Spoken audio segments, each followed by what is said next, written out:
ক্যানিং থেকে আসা হারমাত গত কাল পরশু দাবি করেছিল যে বারাইপুরের যে মিটিংটা হবে ভাঙড় থেকে 50,000 মানুষ তানার কথায় নাকি সেখানে উপস্থিত হবে। তানার এই বড় বড় বাতালা পুরো হাওয়া টাইট হয়ে গেছে। তো আজকের আগামী দিন আমি যা বলি সেগুলো বাস্তব হয়। আর ভাঙড়বাসীর উদ্দেশ্যে আমি একটা কথা বলতে চাই, আপনারা যে স্বপ্ন দেখেছেন যে শান্ত ভাঙড় গঠন হবে সেটা খুব শীঘ্রই হবে। ভাঙড়ের মানুষ স্বস্তির নিঃশ্বাস ফেলবে। তো সেই ক্যানিং থেকে আসা হারমাতের কথা বলি, গতকালকে দেউলি একে গিয়েছিল, দেখলাম একটা ভিডিও, দেখে খুব হাসিও লাগলো। কেউ একটা ছাগল দিচ্ছে, কেউ বা 22 রকমের সবজি দিচ্ছে, কেউ বা ভেটকি মাছ দিচ্ছে, কেউ গলদা চিংড়ি দিচ্ছে, কেউ বা দেখা যাচ্ছে রাজা হাঁস দিচ্ছে, কেউ পেরি হাঁস দিচ্ছে, কেউ আবার হাঁসাহাসি হাঁস দিচ্ছে। তো এগুলো মানুষ কি ভয় থেকে দিচ্ছে, না তাদেরকে যে আমার এখন অস্তিত্ব আছে বলে তাদেরকে আগে থেকে টাকা দেওয়া হচ্ছে যে আমি এখানে যাব, তৃণমূলের প্রতিষ্ঠা দিবস উপলক্ষে আমাকে তোরা এইগুলো গিফট করবি?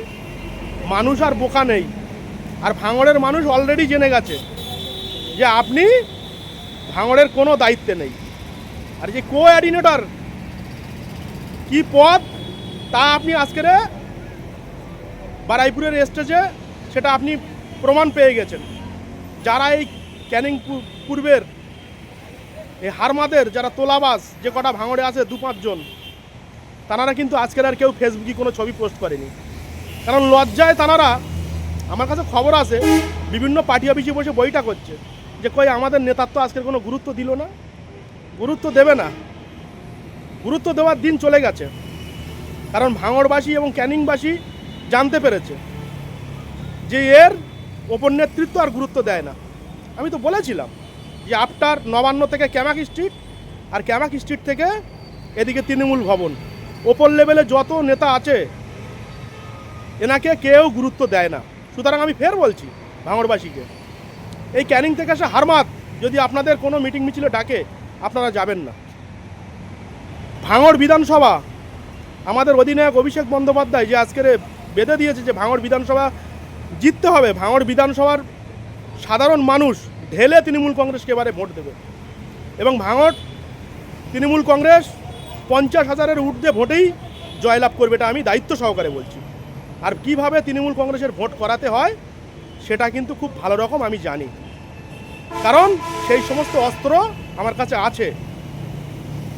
কারণ সেই 2021-এর যে ভণ্ড আজকের ভাঙড়ে জিতে ভাঙড়ের মানুষের বিপদে পাশে দাঁড়ায়নি, উল্টে বড় বড় কথা বলে যে তার বাড়িতে নাকি 1 কোটি টাকার বছরে কাট পড়ে, অথচ তানার হয়ে যে জীবন দিল তাকে মাত্র 1,000 টাকা ঠেকিয়ে দিল, তাকে তো 30-40 লক্ষ টাকা দিতে পারত।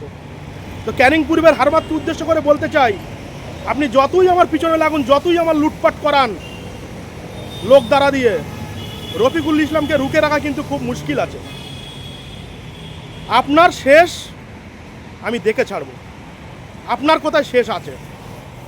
আর যে কটা তোলাবাজ আছে তাদের দিন ঘনিয়ে আসছে। শুধু এতটুকু কথা বলে দিলাম, খুব শীঘ্রই আমি ভাঙড়ে আসছি। সমস্ত ভাঙড়বাসীকে আমি বলবো যে মুসলিম ভোট কাটার একটা সুচক্রান্ত চলছে, সেই দিকে আপনারা সেই দিক থেকে বিরত থাকুন। সাথে সেই ক্যানিং পূর্বের হারমাতটা মানে জন্মের শেষ খাওয়া মনে হয় কালকে খেয়ে নিয়েছে। সেই ভিডিওটা আপনারা দেখলে আশ্চর্য হয়ে যাবেন।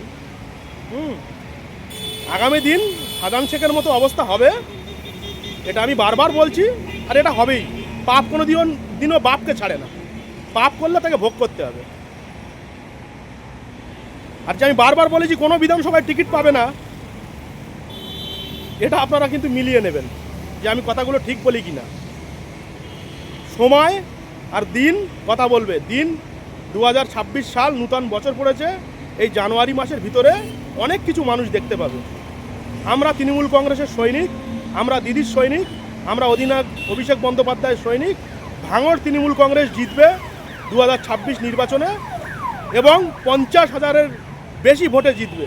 আজকে যদি আমি ভাঙড় যেভাবে আমি মিটিং মিছিলগুলো করছিলাম, আজকে যদি আমি ভাঙড়ে থাকতাম তাহলে কিন্তু আজকের এই বারাইপুরের মতো মিটিংয়ে কম বেশি 200 ট্র্যাক্টর যেত আমার নেতৃত্বে। এটা আমি দায়িত্ব সহকারে বলছি। শুধু মুখে বড় বড় বাতেল্লা মারলে হয় না। ভাঙড় থেকে 50,000 লোক যাবে, 60,000 যাবে, ক্যানিং থেকে 50,000 যাবে। আপনার ডুম ফিউজ হয়ে গেছে আজকের, সেটা ভাঙড়বাসী অলরেডি বিভিন্ন চায়ের দোকানে আলোচনা চালাচ্ছে যে আজকের থোতা মুখ ভোতা হয়ে গেছে, কোনো গুরুত্ব দেয়নি।